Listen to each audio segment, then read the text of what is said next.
Hello, beautiful Earth. It is the 26th of March, 2026, and I am walking through the darkness. I am walking through the storm.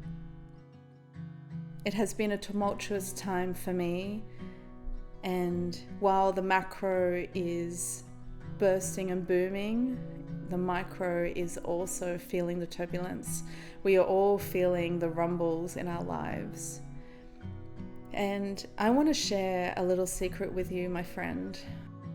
This is a secret that will completely change your life. It changed my life. For a very long time, I didn't believe in spirit. I didn't believe in anything beyond this physical world, what my eyes and senses could perceive. And so when I had difficulties and struggles in life, I would use logic. I would go through and dissect the situation. I would look at all the possible scenarios. I would look at all the facts. I would ask advice from a lot of friends. I would Google and search for things. I would go on YouTube and try to find the answer from something that someone would tell me. It was always external. It was always something beyond me. I thought that I had to be logical when I faced a crossroad or I faced difficulty. And often I would make decisions because they seemed to be the right decision. But it didn't resolve the problem. Sometimes it even made the problem worse. Often the problem just continued on. And I struggled and suffered. And I got to a place where I ended up feeling really stuck. I would feel stuck in my problems, feel stuck in the mud, and sometimes be in that place for many years. So I found a secret, my friend. And I think the secret has always been there. It's with all of us. And it's only when we tune out of the noise of the world and out of the opinions of people or the advice or the so-called right way to do things, the only way to do things, the magic formula. When we dissolve all of that and come back to ourselves, we find the truth. And it's so beautiful. And this is a practice I now use in my life. And I am in a very challenging situation right now. I am now riding the end of this storm and I'm waiting for a situation to resolve. But I don't feel toppled by it. I don't feel consumed by it. And even though it's uncertain, my brief moments of anxiety are here and there. I'm not consumed by it. And most of the time I feel very calm and I'm in trust. And I say most of the time because I am human. It's about 90%, and I'm okay with 90%. So I want to share this secret with you, my friend, because this will change everything for you. It will change your whole life. It will change everything, my friend. And this all started when I was living on a beautiful property in a rainforest here in Australia. And it was very remote. It was down a long gravel road that would flood, and I would be stuck there for days every time it rained. And this place was surrounded by dragonflies and black cockatoos and so many beautiful birds, green parrots that are endangered. And they were a couple actually that came to the tree right next to my bedroom. And being in nature, I think, is so spiritual because nature is the pure expression of spirituality. It is a pure expression of the beloved. There's no hindrance in nature. That's why we feel so at home in nature, because we are in our home. Our true home is spiritual. And there's nothing in this material world that is artificially disconnecting us. And when I lived in this place, when I first moved there, I used to smudge sage. So I'd burn the sage and I would light a candle and I would connect to the universe. And I would sit there and just say, everything will be fine. Everything will be fine. And I would tell myself these mantras, but it didn't resolve my problem. It didn't help me. And I really suffered. And the tests would go on and on and on. They just wouldn't resolve. And it wasn't until I started to sink in and actually talk to the beloved. I would talk to the creator, and I would talk like I was talking to a friend, and I would ask for help and I would ask for guidance. I would say, what do I need to do next? What do I need to know? Guide me. And I would hear these whispers, and the whispers would come through thoughts. They would come through a gut feeling. They would be like a sensation in my body. And I would just follow the breadcrumbs. And I started to tune in and listen to these beautiful whispers.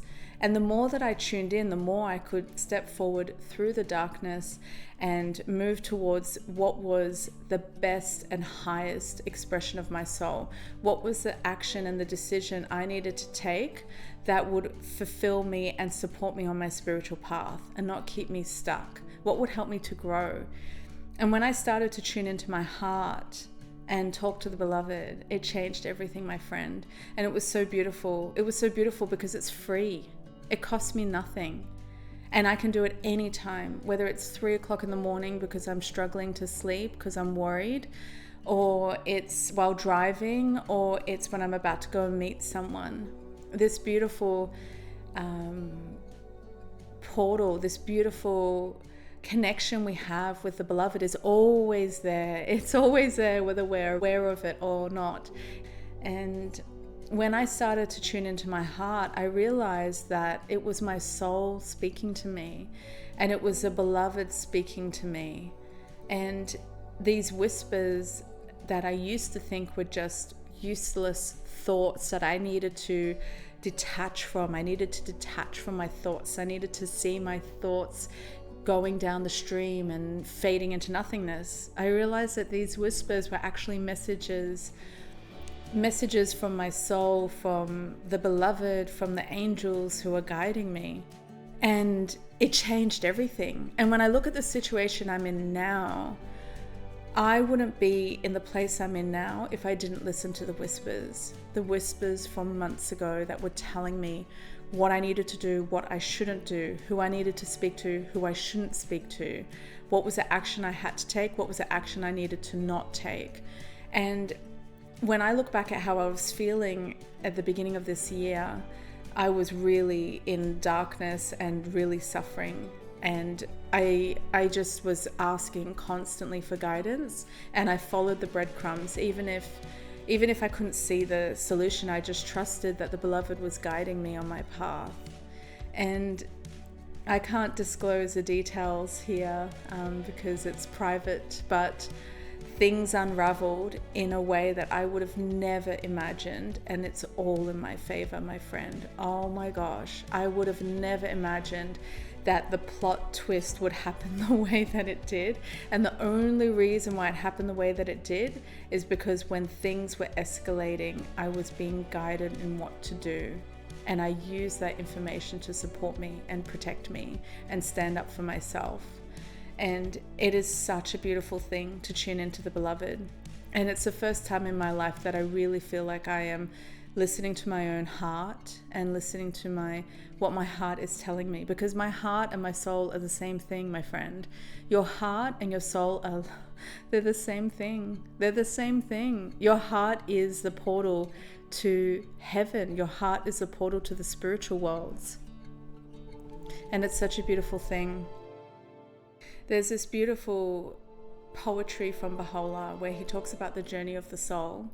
It's called The Seven Valleys, and it's a deeply mystical text, and I reread it and reread it. Every time I reread it, I gain a new awareness, like a new profound insight into what is spirituality, what is the soul really, like what is it really? It's so beautiful. Baha'u'llah talks about how when we're searching, if we ask for help, the beloved will guide us. The beloved will always answer every question we have, every prayer.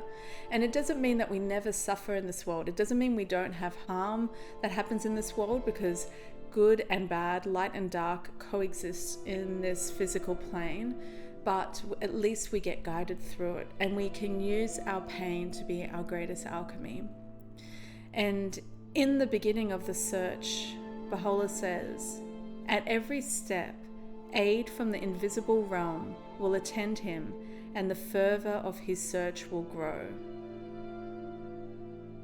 Labor is needed if we are to seek him. Ardor is needed if we are to drink the nectar of reunion with him. And if we taste of this cup, we shall cast away the world. In every face he seeketh the beauty of the friend. In every region he searcheth after the beloved. It's so beautiful. It's so beautiful. Your heart already knows all the answers, and your heart is a portal to your soul. It's a portal to the spiritual realms. It's the portal to all the angels who are guiding you, and of course the beloved who is guiding you and calling you to return back home. So my friend, listen to your heart and learn to tune in, learn to understand how your heart speaks to you in your unique way. And every time you receive a message, act on it. Every time you hear a thought, act on it. Trust that your heart and your soul is speaking to you. And the more that you practice tuning in and taking action, the voice will become louder. Your heart will become louder and louder, and it will become like autopilot. Like you'll hear something and you won't even think that, oh, that's my heart, or that's my soul, or it's my intuition. You won't even label it. It'll just be like, okay, that's what I should do. Okay, I'm not going to do that. And it changes your life, because then you are in sync with your own soul. You are in sync with your own soul, your spiritual path. And your life will transform, my friend, and it will open up the doors and will answer the questions, and you'll be guided. Remember to listen to your heart. You have all the answers within you, my friend. I'm sending you all my love.